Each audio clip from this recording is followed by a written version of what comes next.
हम सबके चहेते हमारे राष्ट्रीय संयोजक श्री अरविंद केजरीवाल जी, जिनकी कोई मिसाल पूरे भारतवर्ष में मुख्यमंत्रियों में नहीं मिलती, जिन्होंने ऐसे ऐसे आदर्श खड़े करके दिखा दिए दिल्ली में कि लोग आज दिल्ली मॉडल को अपने यहाँ अपनाने का प्रयास कर रहे हैं, लेकिन उसके लिए सूझ चाहिए होती है, समझ चाहिए होती है।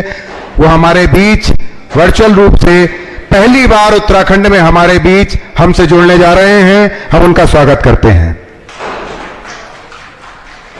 देवभूमि उत्तराखंड के सभी साथियों को, बहनों, भाइयों, माताओं, बुजुर्गों, बच्चों को मेरी तरफ से नमस्कार। सबको मेरा प्रणाम।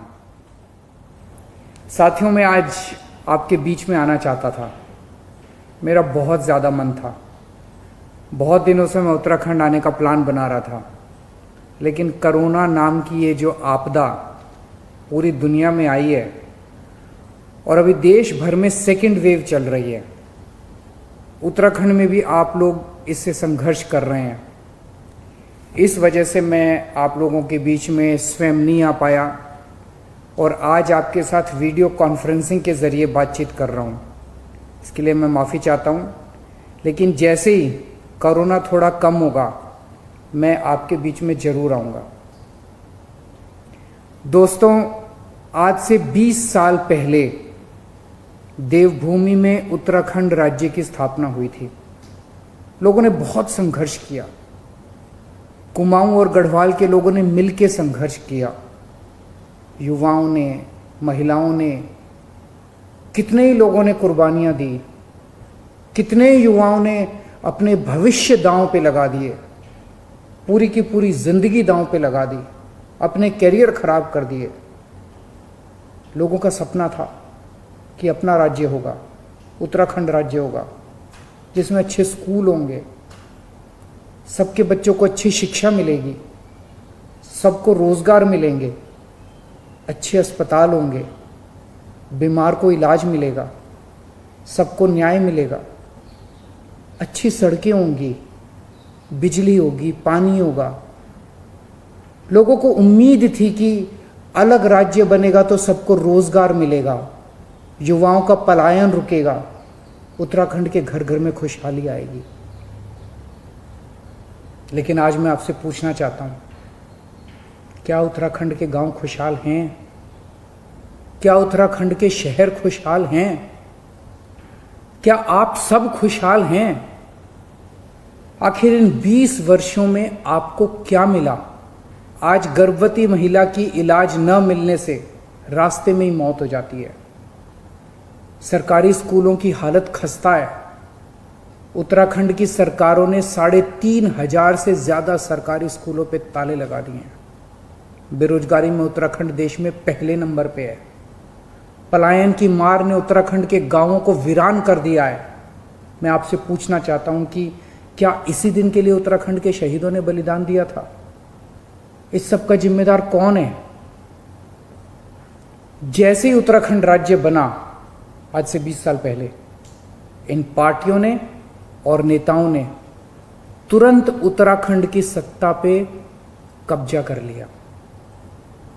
पिछले 20 साल का उत्तराखंड का इतिहास इन पार्टियों और नेताओं की लूट का इतिहास है। दोनों पार्टियों ने खूब अच्छी अंडरस्टैंडिंग कर रखी है। एक बार तुम राज करो, एक बार हम राज करेंगे। एक बार तुम लूटो, एक बार हम लूटेंगे। एक बार तुम मजे करो, एक बार हम मजे करेंगे। भ्रष्टाचार में दोनों पार्टियों में कंपटीशन है। दोनों पार्टियों के शीर्ष नेताओं के स्टिंग आ चुके हैं, रंगे हाथों पकड़े गए हैं। जाहिर सी बात है, चाहे किसी की सरकार बन जाए, दोनों एक दूसरे की जांच नहीं करते। कोई जेल नहीं जाता, किसी को सजा नहीं होती। ये भी लूट रहे हैं, वो भी लूट रहे हैं। ये उनकी जांच नहीं कराते, वो इनकी जांच नहीं कराते। सब मजे कर रहे हैं। जनता दुखी है। आज से 4 साल पहले उत्तराखंड वासियों ने बीजेपी को वोट देकर उनकी सरकार बनाई थी। बीजेपी ने एक व्यक्ति को उत्तराखंड का मुख्यमंत्री बना दिया। 4 साल उन्होंने उत्तराखंड पे राज किया और 4 साल के बाद अचानक अब बीजेपी ने अपना मुख्यमंत्री बदल दिया। बीजेपी कहती है हमारा मुख्यमंत्री बेकार था, हमारा मुख्यमंत्री निकम्मा था, काम नहीं करता था, या जो भी काम करता था गलत काम करता था। अब बीजेपी ने एक नया मुख्यमंत्री बनाया है। इन नए सीएम ने आते ही पुराने सीएम द्वारा किए गए कामों को एक एक करके पलटना चालू कर दिया। मतलब ये क्या है? इन्होंने देवभूमि को मजाक समझ रखा है, इन्होंने जनता को मजाक समझ रखा है। लेकिन अब ऐसा नहीं होगा, अब ये सब नहीं चलेगा, अब ये सब बंद होगा। कहते हैं कि पहाड़ों की जवानी और पहाड़ों का पानी पहाड़ों के काम नहीं आते, लेकिन अब ऐसा नहीं होगा। अब इस कहावत को गलत साबित करेंगे। अब पहाड़ों का पानी और पहाड़ों की जवानी दोनों पहाड़ों के काम आया करेंगी। आज से इस बदलाव का सिलसिला चालू होता है। कहते हैं कि उत्तराखंड के हर गांव के हर घर का कोई ना कोई आदमी दिल्ली में जरूर रहता है। आप फोन उठाइए और उनसे पूछिए कि दिल्ली में सब कुछ कैसा चल रहा है, बिजली, पानी, स्कूल, अस्पताल कैसे हैं। 70 साल में जो काम कांग्रेस और बीजेपी नहीं कर पाए, वो काम हमने दिल्ली में 5 साल में करके दिखा दिया। आज दिल्ली में शानदार सरकारी स्कूल हैं, शानदार सरकारी अस्पताल हैं, दिल्ली में बिजली फ्री है, 24 घंटे है, पानी फ्री है, महिलाओं की बस यात्रा फ्री है। आज पूरा देश दिल्ली मॉडल की बात कर रहा है। मैं उत्तराखंड को भी विकास का एक नया मॉडल बनाना चाहता हूं। मैं उत्तराखंड का भी विकास का एक नया मॉडल बनाना चाहता हूं। देवभूमि की मिट्टी को दुनिया के माथे का चंदन बनाएंगे, इसका पूरा प्लान हमने तैयार कर लिया है। इसको रूप देने के लिए आज से आम आदमी पार्टी मिशन उत्तराखंड नवनिर्माण शुरू कर रही है। उत्तराखंड के नवनिर्माण की इस उम्मीद को पूरा करने के लिए आज देवभूमि पुत्र कर्नल अजय कोटियाल आम आदमी पार्टी में शामिल हो रहे हैं। कर्नल साहब ने अपनी पूरी जिंदगी देश की सेवा में लगा दी। केदारनाथ में आई आपदा के बाद तहस नहस हुए केदारपुरी को फिर से संवारने के लिए इन्होंने दिन रात मेहनत की। कर्नल अजय कोटियाल उत्तराखंड के युवाओं को फौज में भर्ती होने की मुफ्त ट्रेनिंग देते हैं। अभी तक हजारों युवाओं को फौज में भर्ती करवा चुके हैं।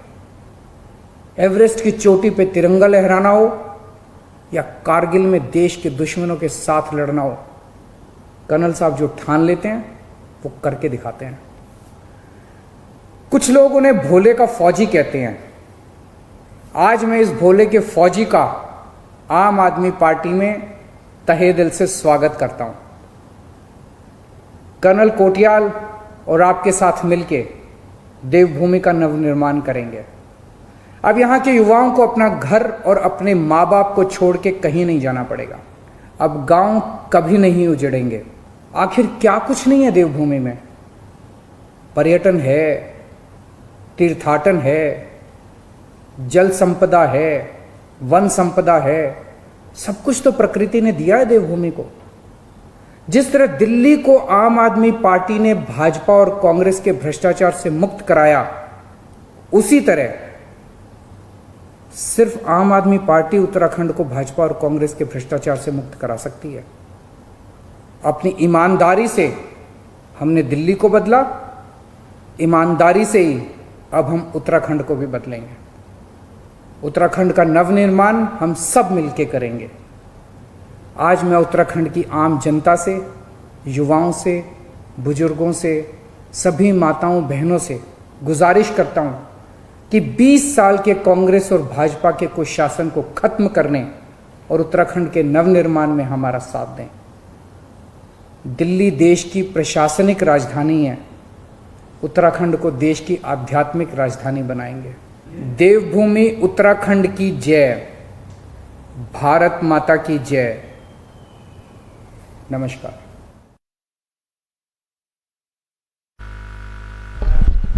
हेलो, बहुत बहुत धन्यवाद हमारे राष्ट्रीय संयोजक जी माननीय अरविंद केजरीवाल जी का, आपने वर्चुअल